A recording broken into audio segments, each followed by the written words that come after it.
cahilliyi biz də üzür görürük. Göndərdim axı sənə.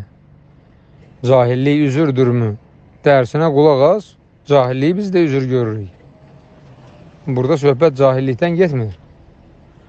Burada söhbət sıravi bir Azərbaycanlının şirk küfür etməsindən gedir söhbət. Əgər adam şirk küfür edirsə, vəssalam, sən onu necə müsəlman deyə bilərsən?